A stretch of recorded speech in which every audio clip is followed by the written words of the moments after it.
अस्सलामुअलैकुम दोस्तों, आज की इस वीडियो में हम बात करने वाले हैं हज़रत अली ने फरमाया रोज़ सुबह दो फरिश्ते घर पर क्यों आते हैं और वो आकर क्या करते हैं। साथ ही साथ दोस्तों हम आपको बताने वाले हैं एक ऐसा वाक़या जिस वाक़ये में दुल्हन का इंतकाल हो गया, यानी अपनी शादी वाले दिन ही दुल्हन जो ससुराल में जानी थी वो कब्र में पहुंच गई। इसके साथ साथ दोस्तों हम आपको बताएंगे उन 15 घरों के बारे में जिन घरों में गरीबी ही गरीबी आती है, तंगदस्ती ही तंगदस्ती आती है।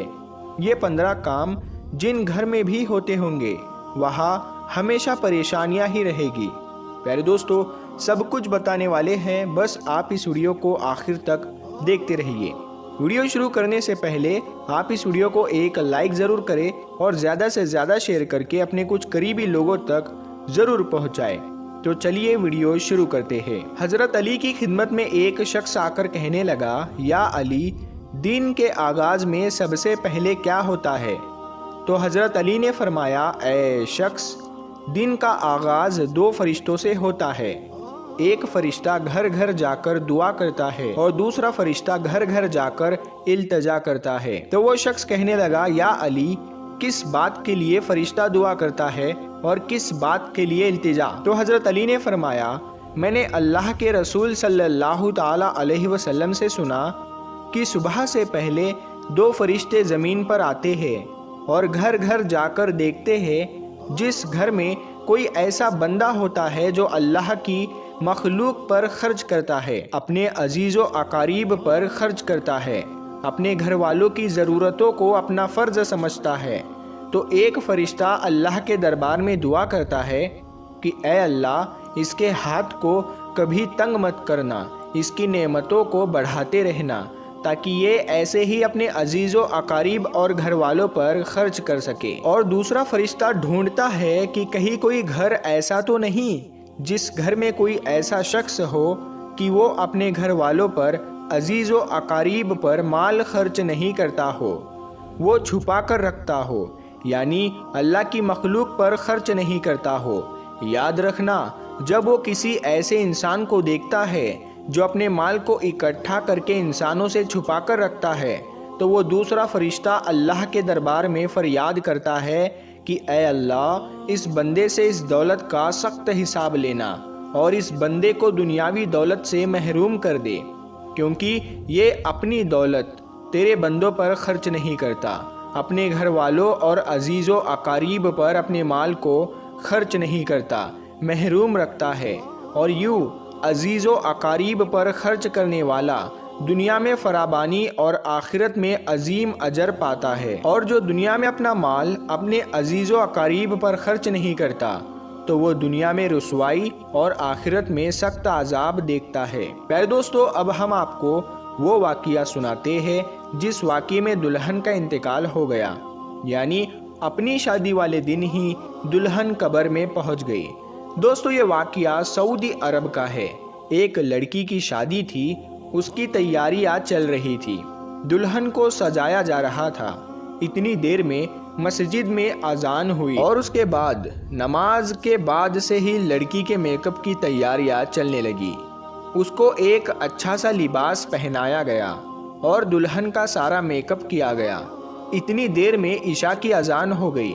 जैसे ही उस लड़की के कानों में अजान की आवाज़ आई तो उसने सोचा कि नमाज पढ़ लूँ और उठी, वज़ू करने के लिए जाने लगी। जैसे ही वो वज़ू करने के लिए चली तो उसकी माँ ने देखा और पूछा, बेटी कहाँ जा रही हो? तो दुल्हन ने जवाब दिया कि अम्मी, मैं वज़ू करने के लिए जा रही हूँ, अजान हो चुकी है, नमाज का वक्त हो रहा है। लड़की की माँ ने कहा कि कहीं तुम पागल तो नहीं हो गई हो? नीचे सारे मेहमान बैठे हैं, तुम्हारा इंतज़ार कर रहे हैं, तुम वज़ू करोगी, तुम्हारा मेकअप खराब हो जाएगा, तुम फिर अच्छी नहीं दिखोगी, सब लोग तुम्हारे बारे में क्या सोचेंगे? उस दुल्हन ने कहा कि अम्मी, लोग क्या कहेंगे मुझे नहीं पता, मुझे अपने रब को राज़ी करना है। इतना कहकर लड़की वज़ू के लिए चली गई। उसने वज़ू किया और नमाज के लिए जाने लगी।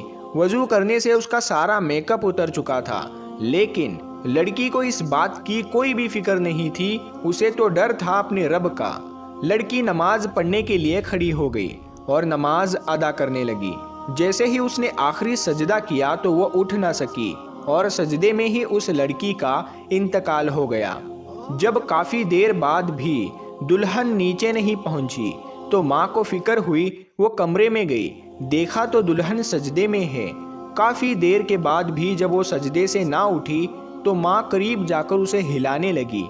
जैसे ही देखा तो पता चला कि लड़की का इंतकाल हो गया है, तो वो माँ फूट फूट कर रोने लगी। प्यारे दोस्तों, ये जो प्यारा सा मैसेज है ये उन लड़के और लड़कियों के लिए है जो दुनिया में खूबसूरत बनने के लिए अपने रब को भूल चुके हैं। किसी ने क्या खूब कहा है कि इस्लाम की शहजादियों को खूबसूरत बनने के लिए किसी महंगे क्रीम और पाउडर की ज़रूरत नहीं, 5 वक्त के वज़ू का पानी ही काफ़ी है उनकी खूबसूरती के लिए।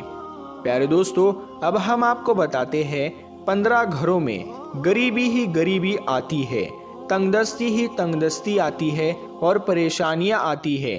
दोस्तों, अगर आपके साथ भी ऐसा होता है कि आपकी कमाई तो बहुत है लेकिन फिर भी पैसा रुकता नहीं है, पैसे में बरकत नहीं होती, आपकी गरीबी दूर नहीं होती, अगर आप इन गलतियों में से एक भी गलती करते हो तो उसे फौरन अपने से दूर कर दो।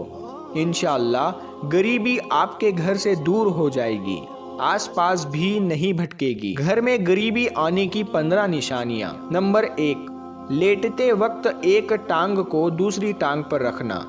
नंबर 2, टूटे हुए बर्तन इस्तेमाल करना। नंबर 3, बॉटल को पूरा मुंह या पानी के मटके को मुंह लगाकर पानी पीना। नंबर 4, पेड़ के नीचे पेशाब करना। नंबर 5, टूटी हुई कंघी से बाल बनाना। नंबर 6, घर में कूड़ा करकट जमा करके रखना। नंबर 7, दांतों से नाखून को काटना। नंबर 8, फजर की नमाज नहीं पढ़ना। प्यारे दोस्तों, सबसे ज़्यादा गरीबी फजर की नमाज नहीं पढ़ने से आती है। अगर आप फजर की नमाज नहीं पढ़ते हैं तो उस घर में गरीबी का आना तय है। नंबर 9, झूठी कसम खाना। नंबर 10, उल्टे लेट कर सोना। नंबर 11, मेहमान के आने पर नाराज होना। नंबर 12, औरतों का खड़े खड़े बालों को संवारना। नंबर 13, गुसल खाने में पेशाब करना। नंबर 14, घर में बड़े लोगों को नीचे बैठाकर खुद ऊपर बैठना। और नंबर 15, उल्टे हाथ से खाना पीना करना। प्यारे दोस्तों, ये थे वो 15 काम जिनको करने से घर में गरीबी बनी रहती है और उस घर में गरीबी का आना तय होता है। तो आप अगर इन चीज़ों से बच गए तो इंशाअल्लाह ताला आपके घर में भी बरकत होगी। प्यारे दोस्तों, अगर आपको ये वीडियो पसंद आई है तो इस वीडियो को आप हर बार की तरह अपने दोस्तों में ज़रूर शेयर करें। और अभी तक आपने हमारे चैनल नूर हदीस को सब्सक्राइब नहीं किया है तो सब्सक्राइब करके साथ में लगे बेल आइकन को ज़रूर दबा दें। हम मिलते हैं फिर एक नई वीडियो के साथ में, तब तक के लिए अस्सलाम वालेकुम, अल्लाह हाफिज़।